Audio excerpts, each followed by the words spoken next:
Have you ever wondered what you would do if a heart attack struck and you were completely alone? It's a frightening thought, yet sadly, it happens more often than we realize. Many people assume they'll have time, or that someone will be there to help. But the truth is, the first few minutes are the most critical, and what you do or don't do can make all the difference. The good news is, even if you live alone or spend most of your time by yourself, you can still survive a heart attack if you act quickly and know exactly what to do. In this article, we will walk through 7 essential steps you must take the moment a heart attack begins and you find yourself alone. These steps are simple, practical, and life-saving. You don't need medical training. You don't need special equipment. All you need is to be prepared and stay calm. We'll break it down step by step. How to recognize the earliest signs, what to do immediately, how to ease the strain on your heart, and even small actions that could buy you just enough time to get help. Stay with us until the end, because the last few steps are often overlooked. Yet they may be the very things that save your life. Don't wait until it's too late to learn what your body is trying to tell you. Let's begin with number 1, recognizing the earliest warning signs. The first and most crucial step to surviving a heart attack alone is knowing how it feels, not just in your chest, but throughout your entire body. Many expect a sudden, crushing pain in the chest, like in movies. But the reality is that heart attacks often start with much subtler symptoms. Those early signals can be easy to ignore until it's too late. What you're looking for is a deep, uncomfortable pressure or squeezing sensation in the center of your chest. It might feel as if something heavy is resting on you, or like your chest is slowly filling with concrete. This sensation might come and go, leading you to think it's nothing serious. But if it lasts more than a few minutes or keeps returning, don't doubt yourself. Other early signs include shortness of breath, even without chest pain. You may feel as if you've just climbed a steep hill, even while sitting still. Some experience pain in the arm, shoulder, neck, or jaw. Others become lightheaded, break out in a cold sweat, or feel nauseated and dizzy. Especially for older adults or women, the pain may feel more like pressure in the back or stomach than in the chest. Take the example of Mr. Thomas, 77 years old, who was quietly reading in his living room when he suddenly noticed a strange tightness just below his collarbone, almost like indigestion. Soon after, he found it difficult to take a full breath, and his palms became sweaty. He remembered that not all heart attacks start with severe pain. Instead of ignoring these signs, he took action immediately. That decision may well have saved his life. Our bodies often whisper before they scream. And when it comes to heart attacks, those whispers are your only chance to act before serious damage begins.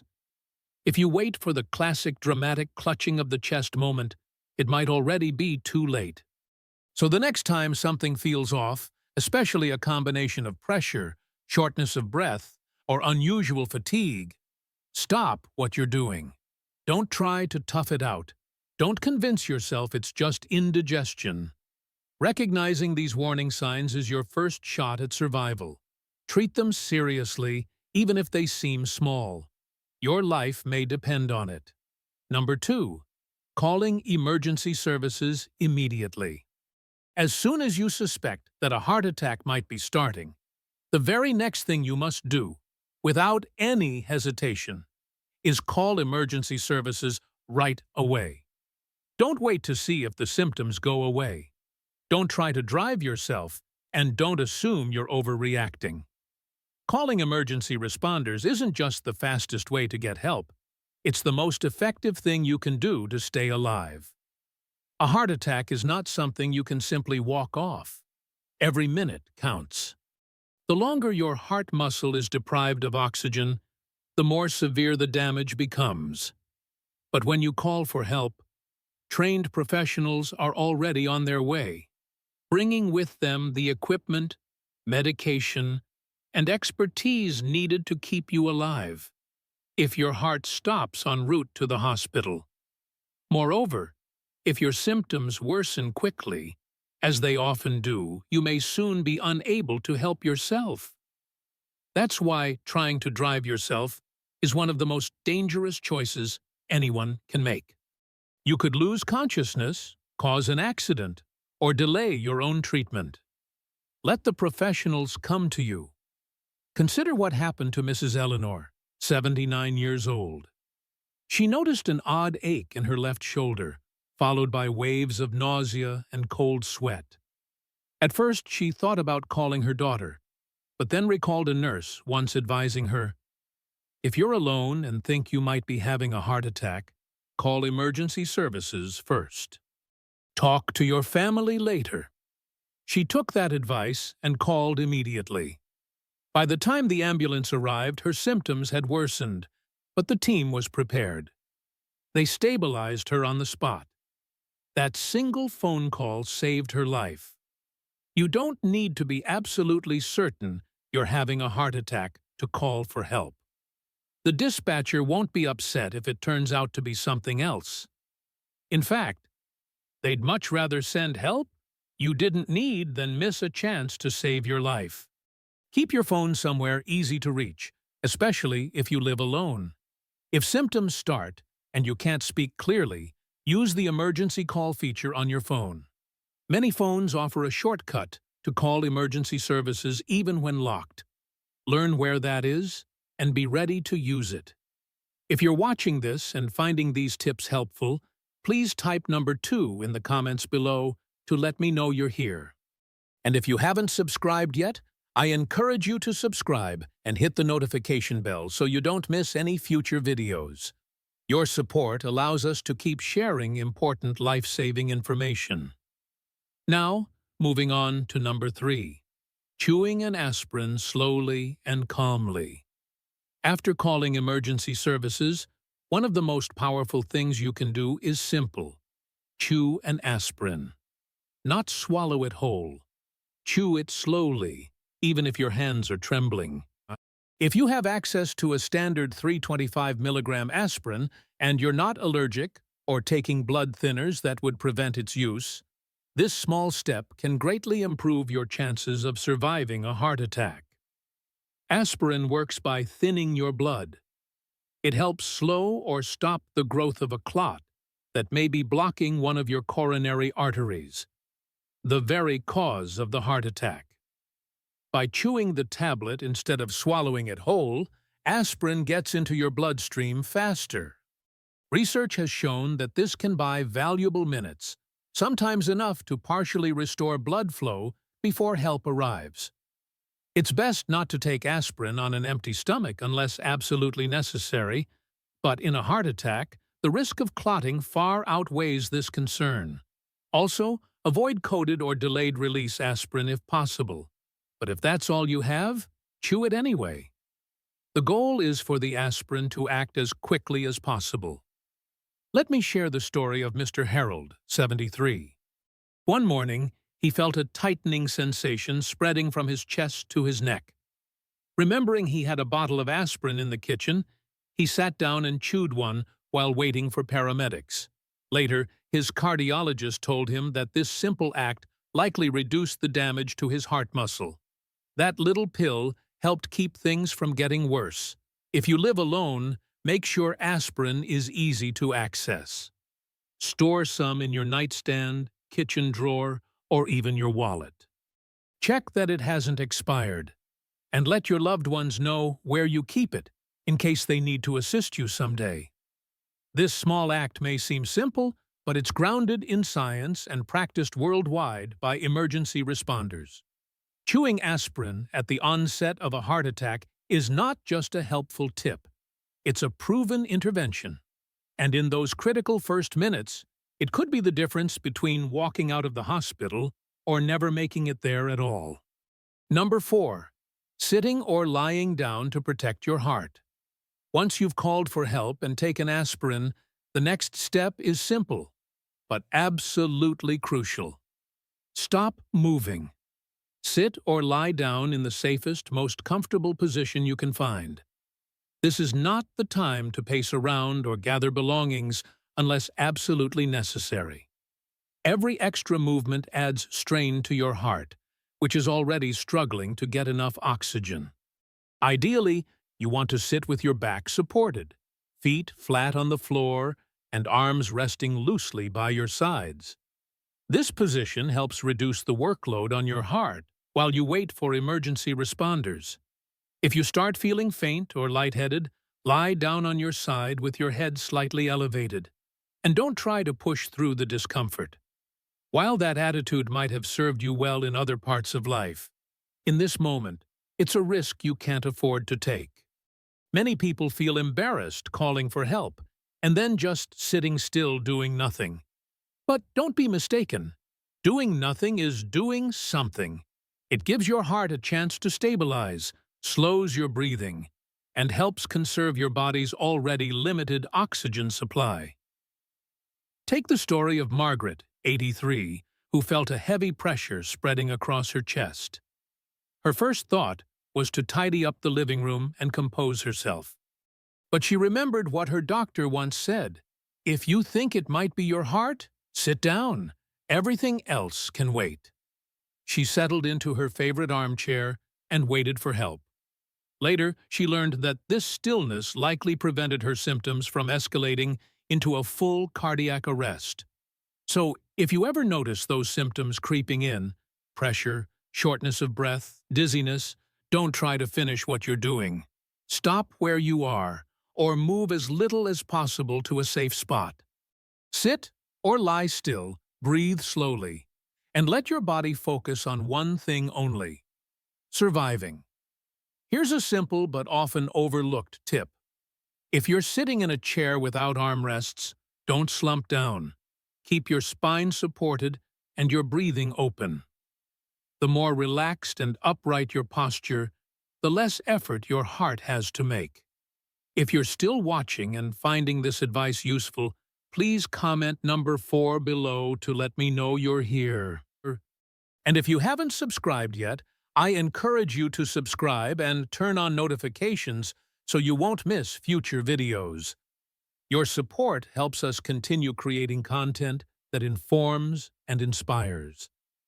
Now, let's move on to number 5, unlocking your door for emergency responders. If you still have enough strength after calling for help and settling down, one of the most helpful things you can do is unlock your front door. It may seem like a small step, but in an emergency, even seconds matter. A locked door can delay treatment when every moment counts.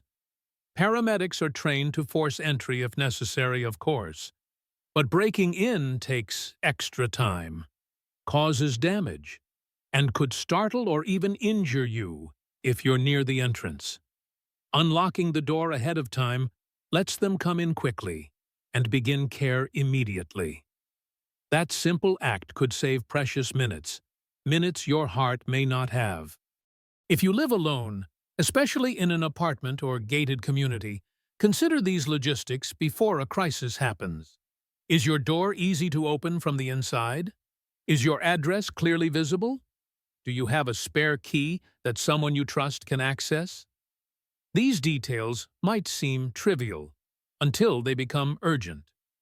Take Paul, 76, who lives in a small condo. When his symptoms started, he called 911, chewed an aspirin, and unlocked his door, all within 2 minutes. The paramedics said that one action helped them reach me 30 seconds faster and saved them from breaking in, he said later. That was the last thing I would have thought of, but it might have been what got me help just in time. If walking to the door feels too risky, don't try it. Sit down and focus on steady breathing. But if you're near the door and feel stable enough to reach it safely, go ahead and unlock it. You might also want to consider installing a smart lock with remote access or a medical lockbox for your key, especially if you live alone or have limited mobility. It's a small preparation step, but it sends a clear message to those coming to help. You're ready. You've done your part. Now it's their turn. Number 6. Using your phone's speaker or medical ID features. If you're alone and waiting during a heart attack, your phone becomes much more than a communication device. It becomes your lifeline. One of the smartest ways to use it in that moment is by switching to speakerphone. This lets you talk to emergency responders hands-free, so you can focus on breathing calmly without having to hold the phone tightly or press it to your ear. When you're in distress, even holding something to your ear can make breathing harder. Using speakerphone not only reduces physical strain, but also allows the dispatcher to hear you clearly if you suddenly become too weak to speak. They can even listen for clues about your condition in the background, your breathing, your movements, even your tone of voice. Beyond that, every smartphone now includes a crucial feature: your emergency medical ID. On an iPhone, it's accessible even from the lock screen. Many Android phones have a similar option. This holds vital details like your age, allergies, medications, and medical conditions. If you lose consciousness before paramedics arrive, this information can save precious time and guide their care decisions. Take the example of Gloria, 78. She fainted moments before help arrived, but because her phone had her medical ID set up, paramedics immediately knew she was allergic to sulfa drugs and had hypertension. That prevented them from administering something harmful. They also contacted her son using the emergency contact saved in her phone. Setting up this information takes less than 5 minutes, and once done, it's there when you need it most. Include your name, date of birth, major health conditions, medications, allergies, and 1 or 2 emergency contacts. This isn't just for tech experts. It's for anyone who might one day need help when they can't speak for themselves. So, if you ever feel those first signs of a heart attack, switch to speakerphone. Stay connected and trust the calm voice on the other end. Their steady instructions and presence can make the wait less frightening. And if something happens before help arrives, your phone might still speak for you when you cannot. If you're still watching and find these insights helpful, please comment number 6 below to let me know you're here.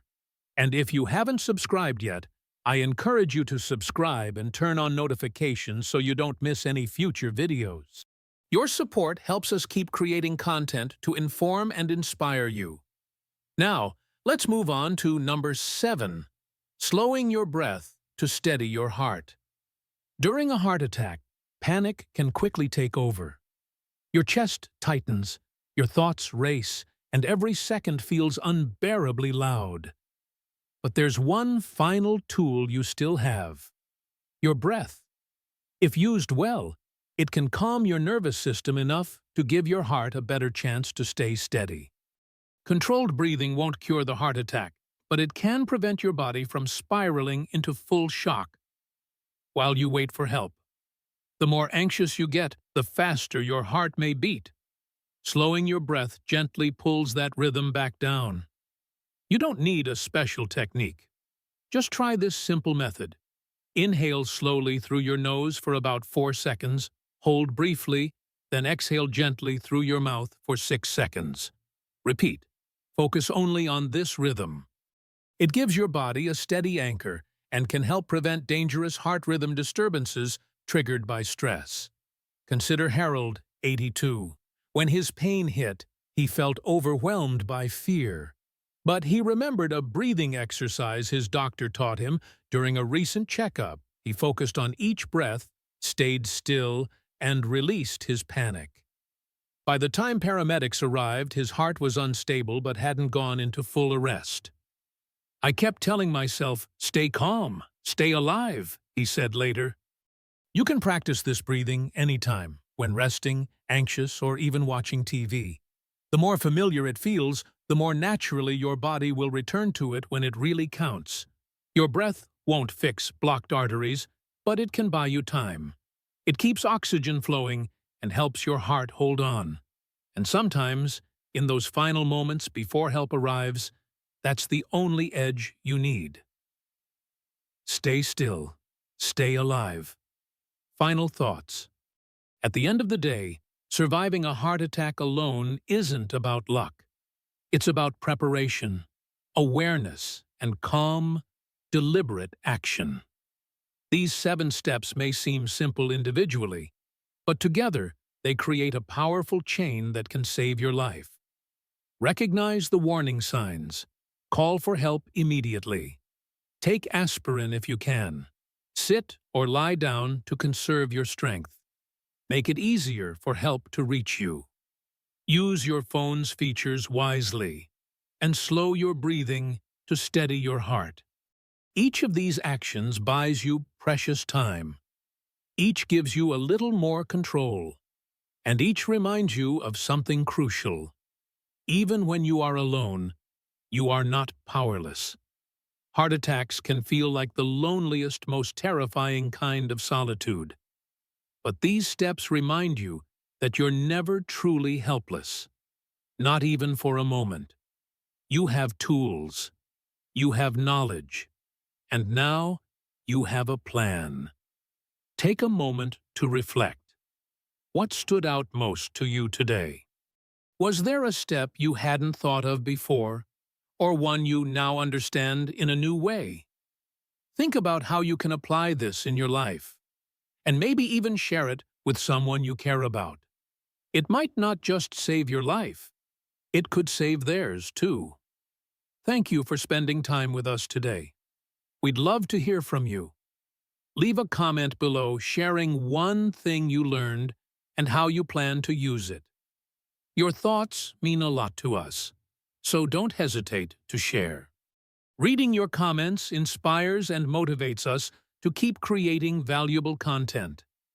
If you found this video helpful, please like, subscribe, and share it. Your support enables us to continue providing content that informs and uplifts. Thank you for watching, and we look forward to seeing you in the next video.